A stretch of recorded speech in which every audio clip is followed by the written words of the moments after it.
Hello, everyone.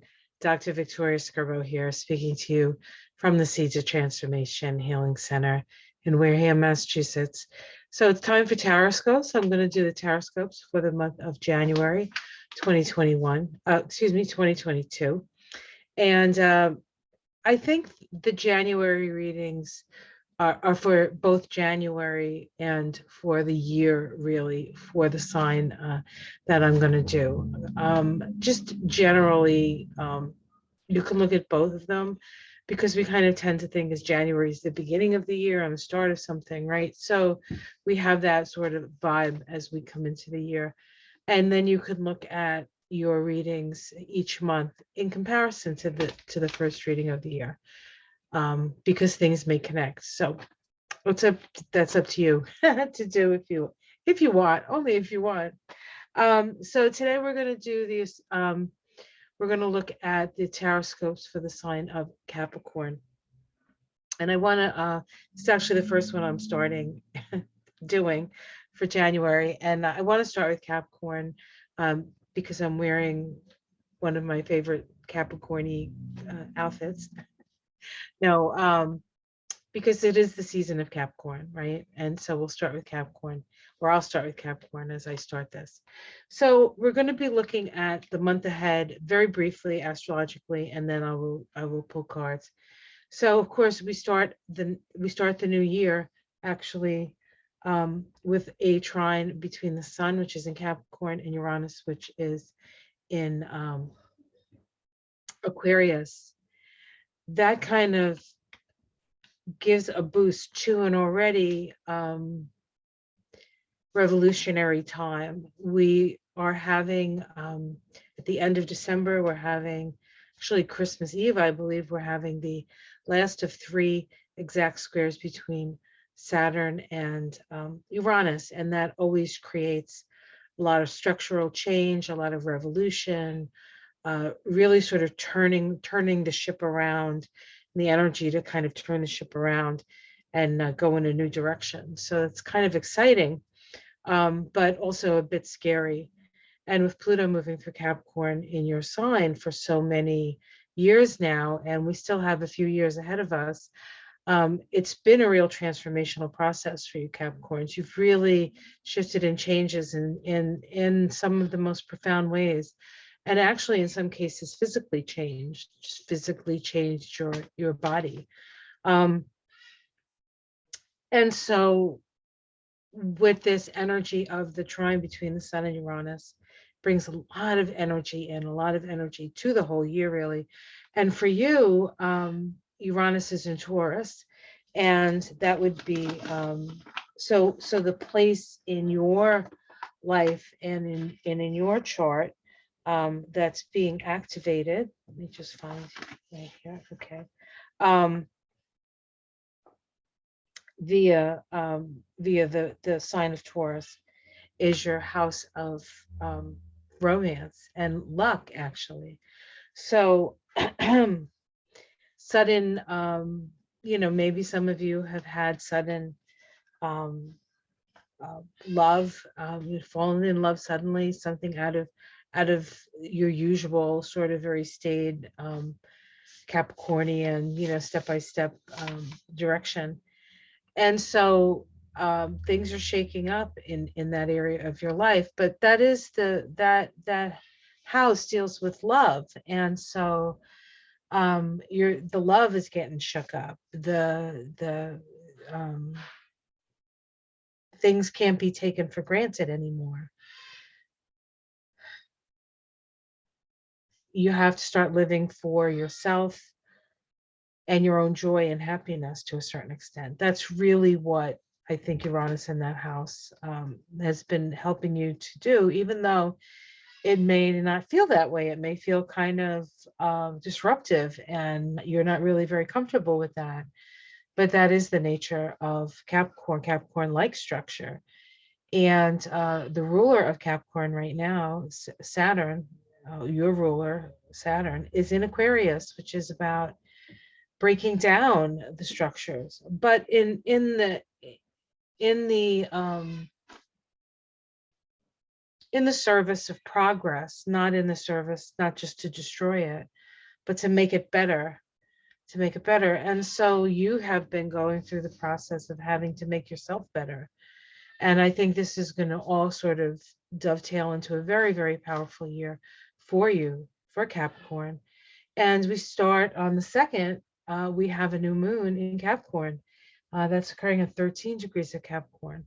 So we start off the new year with a new moon in Capricorn. That's a powerful beginning, a new beginning, especially for that 13th degree of Capricorn, which I will go over when I do my astrology of January 2022. I'm going to go over all that stuff in more detail. I don't want to do it for each sign at this time anyway. Okay. So we have that happening. We also have Venus very active.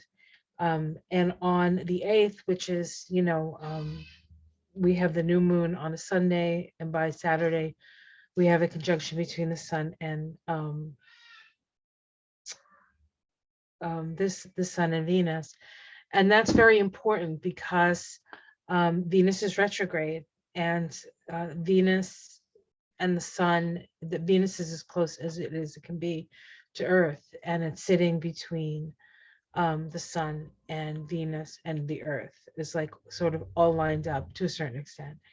And so that 19th degree of Capricorn is a pivotal degree if you happen to have something at 19 degrees of Capricorn. If your birthday is on or around the 8th, you probably have your sun at 19 degrees of Capricorn.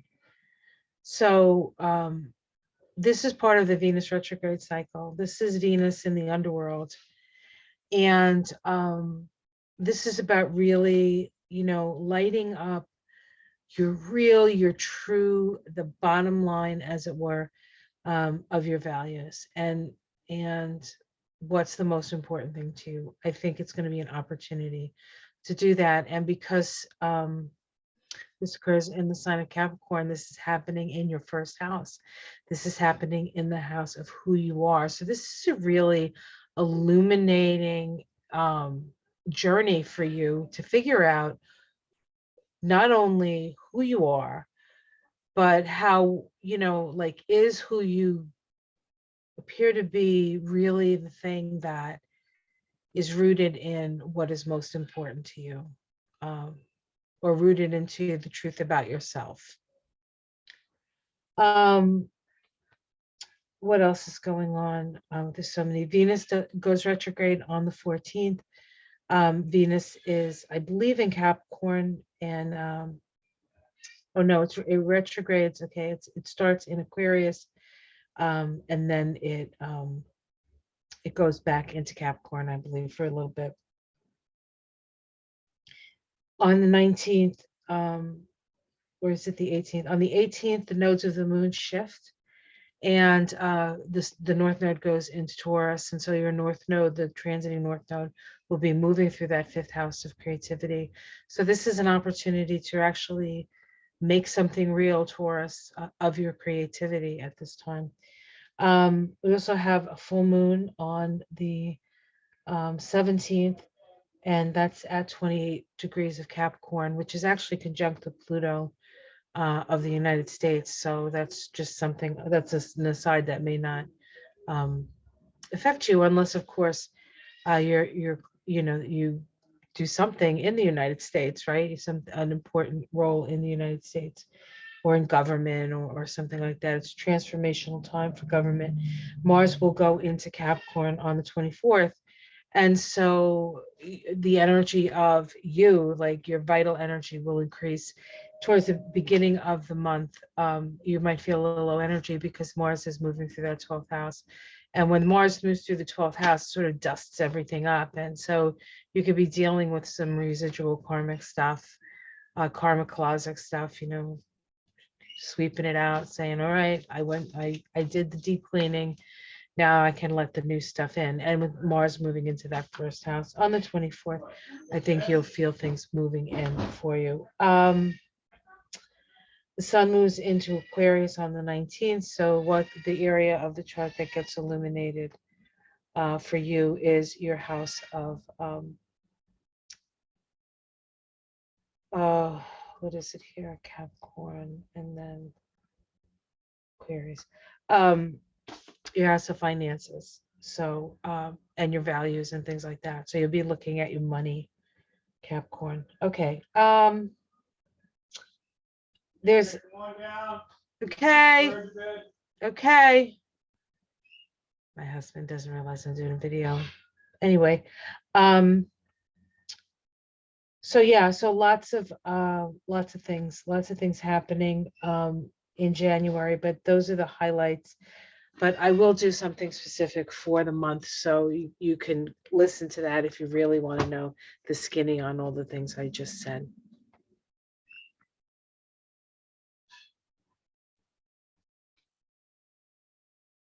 Hello, everyone. So now we're going to be doing the tarot reading for the sign of Capricorn, Capricorn Sun, Moon, or Rising. Maybe you have a Capricorn in your life that maybe you want to see what's coming up for them. All right, let's see. I'm using the Druid Craft deck, tarot deck. Beautiful artwork, beautiful images. Very earthy, like Capricorn.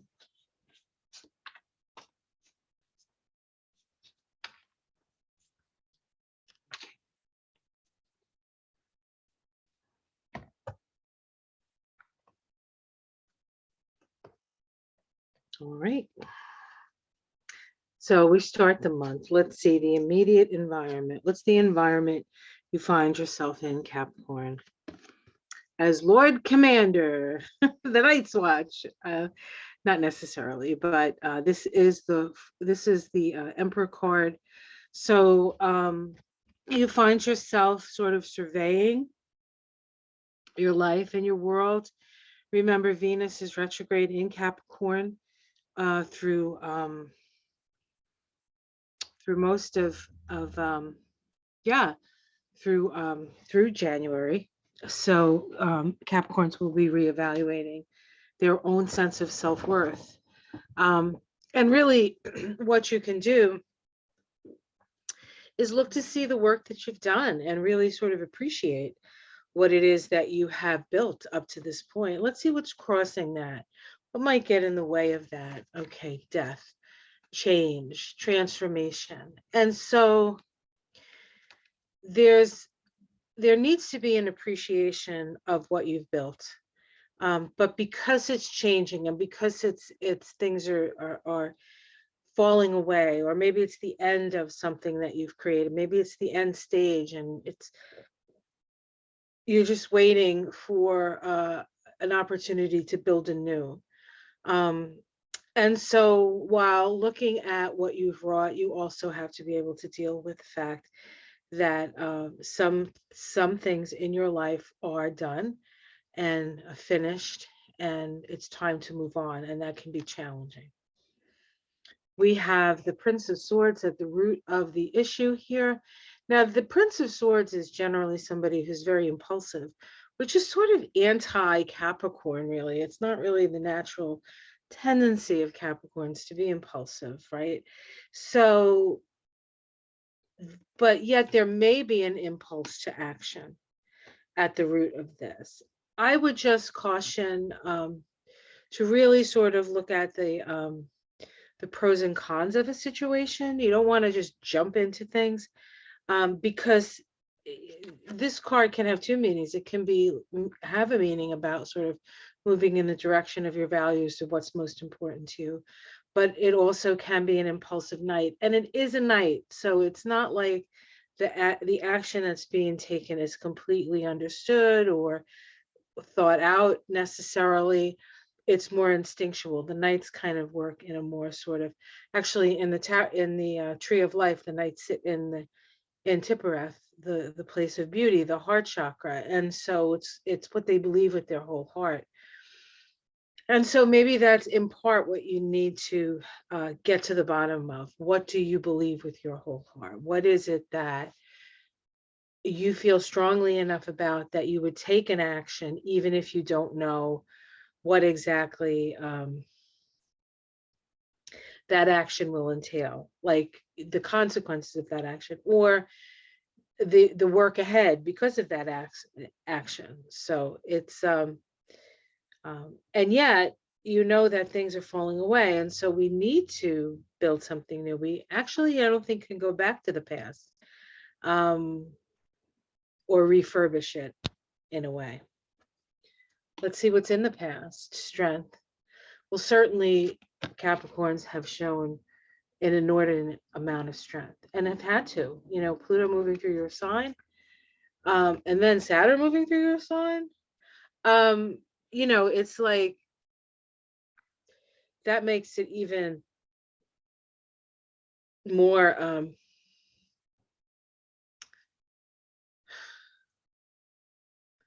more sparse, more really bare bones. I remember when what was happening in my chart. I think Pluto was squaring my Mars, and it was a time when I had to decide how I wanted to expend my energy. I chose myself, which was a good choice at the time. But it really does sort of,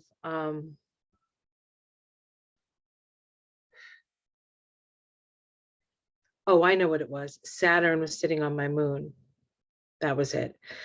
No, I'm sorry. Saturn was sitting on Mars, just like this sort of Saturn-Mars energy year. It's difficult.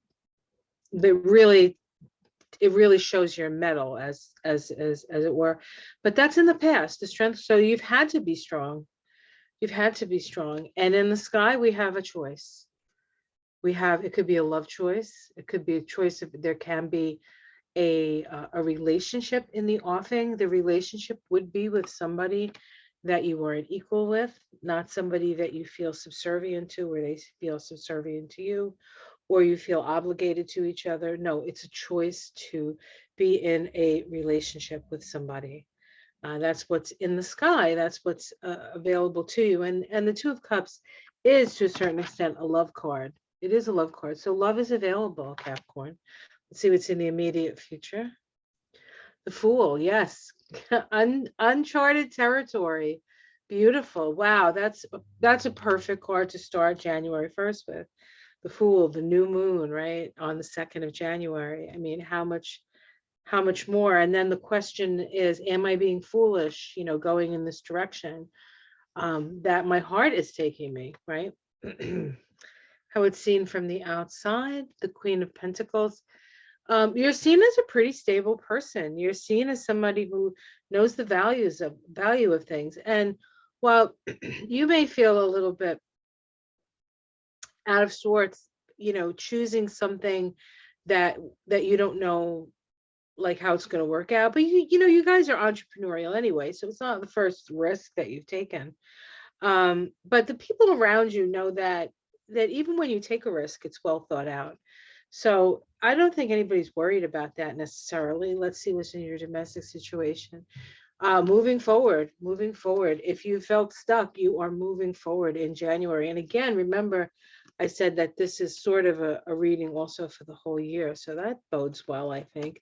Really sort of moving forward in your life, especially in places that you thought you were stuck.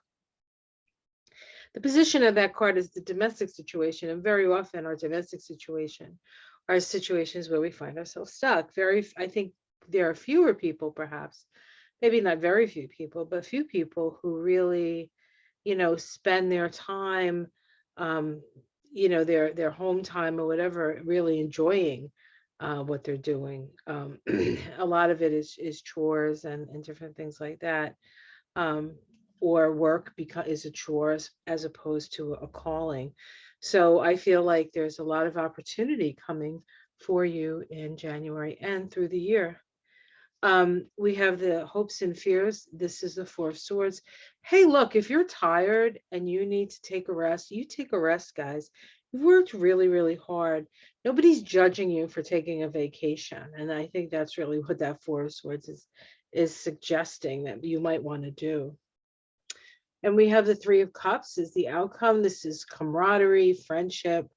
You know, it's been a long, hard slog and a very lonely one for a lot of Capricorns. A lot of us, you know, but Capricorns tends towards being a little bit more isolationist and you know, somewhat depressive. So the energy is not necessarily bullying. It's like, oh, I have so many responsibilities. You know, that's Capricorn. But the outcome is one of you know, hanging out and having and being with people that you like. The Three of Cups is the friendship card. The 43-7 vibration that goes along with that card is also the vibration of the word friendship.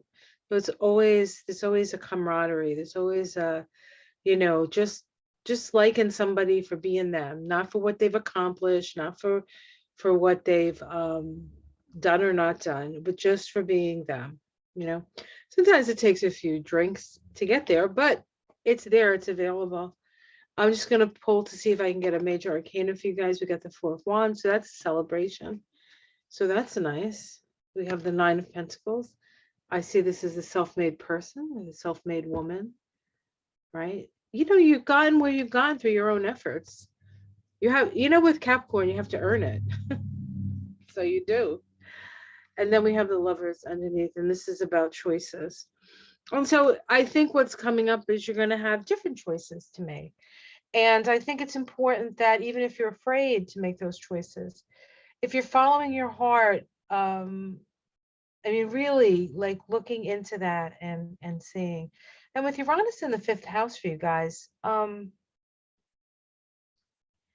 know, it could come on suddenly. It can be a chance encounter. It doesn't have to be something that you've like, you know, went through the procedure with, if you know what I mean. You know, oh, we met and we dated for a year and then we, you know, we got engaged and then, you know, sometimes it's just like, whoa, who are you? You know? So so that's a possibility. Let's see what's underneath it all. We have the Seven of Swords. So that's being a little skeptical about people's motivations. I don't think it's a bad thing. I think it's a good thing. I think there are a lot of people out there with less than sterling motivations, and I think it's important to know that, you know, as much as we'd like light, love, and butterflies, um, there's a lot of people who could give a crap about light, love, and butterflies. So you have to live with those people too, right? We have the Princess of Wands, which is messages, and then we have the Seven of Wands, which is the battle isn't quite over, but you do have the higher ground and the higher moral ground. And so if you can stay true to yourself, to your own core, and you know, save some and have some faith that a new direction is the right direction for you. I think this is going to be a very interesting month and a very interesting year. Okay, guys, I hope you enjoyed that. Please like and subscribe. If you would like to donate to my channel, there is a donate link in the descriptor to donate. You donate through PayPal. If you would like a reading with me, there's also a button for that. I have increased the price of my readings this year, first time in many years actually, and but not too much. So don't think that it's, you know, check it out, see what you see what it is that you think you can do with that. So have a great new year. 2022 promises to be both a lot of work, but a lot of satisfaction as well. So, okay, much love, everyone. Namaste.